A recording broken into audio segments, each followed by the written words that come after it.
दोस्तों, आज मैं हाड़ी रानी की सच्ची कहानी लेकर आई हूँ। यह कहानी है मेवाड़ की, कहानी है राजस्थान की और एक रानी के ऐसे बलिदान की जिसकी कल्पना भी नहीं की जा सकती। मैं बात कर रही हूँ हाड़ी रानी की, जिनके बलिदान के किस्से इतिहास के पन्नों में स्वर्ण अक्षरों में अंकित है, जिन्होंने अपनी मातृभूमि के खातिर अपना सिर कलम करने से पहले एक बार भी नहीं सोचा और खुशी खुशी अपनी बलि चढ़ा दी। हाड़ी रानी के बलिदान की कहानी सुनकर लोगों का मन विचलित हो जाता है। इन्होंने मेवाड़ के लिए जो किया उसे आज भी याद किया जाता है और लोग उनकी पूजा करते हैं। उनके महल में आज भी लोग उनकी वीर गाथा को महसूस कर सकते हैं। आज मैं आपको हाड़ी रानी के इस बलिदान की पूरी कहानी बताने जा रही हूँ। तो चलिए दोस्तों, जानते हैं मेवाड़ की वीरांगना हाड़ी रानी के बारे में।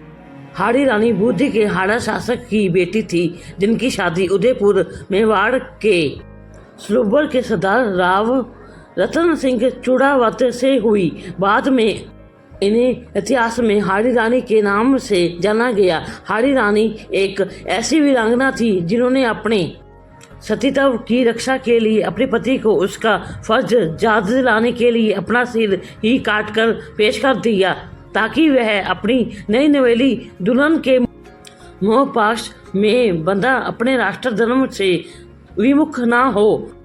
यह उस समय की बात है जब मेवाड़ पर महाराणा राज सिंह 1652-1680 का शासन था। इनके समांत सलूबर के राव चूड़ावत रतन सिंह थे, जिनसे हाल ही में हांडा राजपूत सरदार की बेटी से शादी हुई थी। हाड़ी रानी के विवाह को अभी केवल 7 दिन ही हुए थे। हाथों की मेहंदी भी नहीं छूटी थी कि उनके पति को युद्ध पर जाने का फरमान आ गया, जिसमें महाराणा राज सिंह ने रावत चूड़ावत रतन सिंह को दिल्ली से आ रही औरंगजेब की अतिरिक्त सेना को रोकने का आदेश दिया था।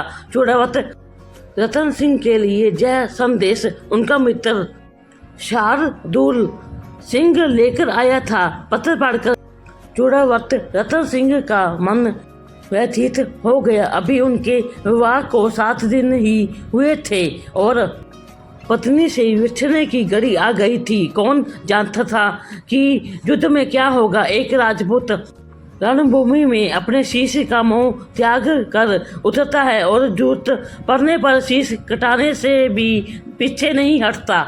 औरंगजेब की सेना तेजी से आगे बढ़ रही थी, इसलिए उन्होंने अपनी सेना को युद्ध की तैयारी का आदेश दे दिया। वह इस संदेश को लेकर अपनी पत्नी हाड़ी रानी के पास पहुंचा और सारी कहानी सुनाई। रानी को भी यह खबर सुनकर सदमा लगा, पर उसने खुद को संभाल लिया और अपने पति को युद्ध में जाने के लिए तैयार किया। उसके लिए विजय की कामना के साथ उन्हें युद्ध के लिए विदाई दी। चूड़ावत रतन सिंह अपनी सेना लेकर चल पड़ा, किंतु उसके मन में रह कर आ रहा था कि कहीं सचमुच मेरी पत्नी मुझे भूल ना जाए। वह मन को समझाता, पर उसका ध्यान उधर ही चला जाता। आखिर हाड़ी सरदार रतन सिंह से रहा न गया। आधे मार्ग से उन्होंने पत्नी के पास एक संदेशवाहक भेज दिया। पत्र में लिखा था कि प्रिय, मुझे मत भूलना, मैं जरूर लौटकर आऊँगा। मुझे तुम्हारी बहुत याद आ रही है। अगर संभव हो तो अपनी कोई प्रिय निशानी भेज देना। उसे ही देखकर मैं अपना मन हल्का कर लिया करूँगा। पत्र पढ़कर हाड़ी रानी सोच में पड़ गई। अगर उनका पति इसी तरह मोह में गिरा रहा तो शत्रुओं से कैसे लड़ेंगे। अचानक उनके मन में एक विचार आया। उन्होंने संदेशवाहक को अपना एक पत्र देते हुए कहा, मैं तुम्हें अपनी अंतिम निशानी दे रही हूँ। इसे थाल में सजाकर सुंदर वस्त्र से ढककर मेरे वीर पति के पास पहुँचा देना, किंतु याद रखना कि उनके सिवा इसे कोई और ना देखे। हाड़ी रानी के पत्र में लिखा था, प्रिय, मैं तुम्हें अपनी अंतिम निशानी भेज रही हूँ। तुम्हें मेरे मोह के बंधनों से आज़ाद कर रही हूँ। अब बेफिक्र होकर अपने कर्तव्य का पालन करना। मैं स्वर्ग में तुम्हारी बाट जोहूंगी पत्थर। संदेश वाहक को देखकर हंटी रानी ने अपनी कमर से तलवार निकाली और एक ही झटके में अपना सिर धड़ से अलग कर दिया। संदेश वाहक की आंखों में आंसू निकल पड़े। स्वर्ण थाल में हाड़ी रानी के कटे सिर को सुहाग के चुनर से ढककर संदेश वाहक बारी मारने से युद्ध भूमि की ओर दौड़ पड़ा। उसको देखकर सरदार रतन सिंह ने पूछा, क्या तुम रानी की निशानी लेकर आए? संदेश वाहक ने कांपते हाथों से थाल उसकी ओर बढ़ा दिया। हाड़ी सरदार फटी आंखों से पत्नी का सिर देखता रह गया। उसके मोह ने उससे उसकी सबसे प्यारी चीज छीन ली थी। अब उसके पास जीने को कोई और चित्तिया नहीं बचा था। उसने मन ही मन कहा, प्रिय, मैं भी तुमसे मिलने आ रहा हूँ। हांडा शिकार के मोह के सारे बंधन टूट चुके थे।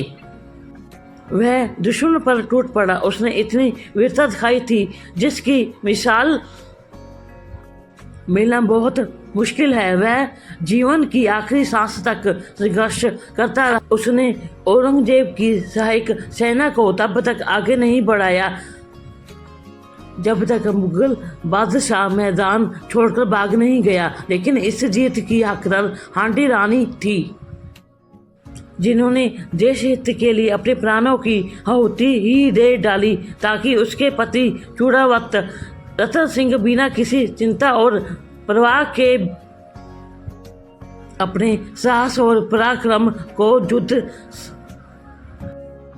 स्थल को दिखा पाए और विजय प्राप्त करे। हांडी रानी की वीरता और बलिदान से प्रभावित होकर इस वीरांगना के नाम पर 2009 में राजस्थान पुलिस में महिला बटालियन का नाम इसी वीरांगना के नाम पर हांडी रानी बटालियन रखा गया। अपने पति को युद्ध की ओर मोड़ने और उन्हें एक योद्धा का फर्ज याद दिलाने के लिए रानी के द्वारा दिया गया यह फैसला सदा के लिए अमर हो गया। धन्य है ऐसी नारी, धन्य है ऐसा भारत देश जहाँ ऐसी वीरांगनाओं ने जन्म लिया।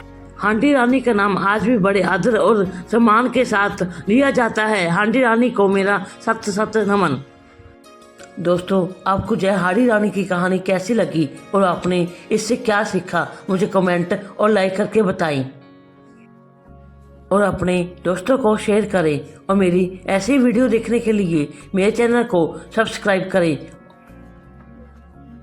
और बेल आइकन बटन में दबाएं। हम मिलते हैं अपनी अगली वीडियो में। तब तक आप अपना ख्याल रखें।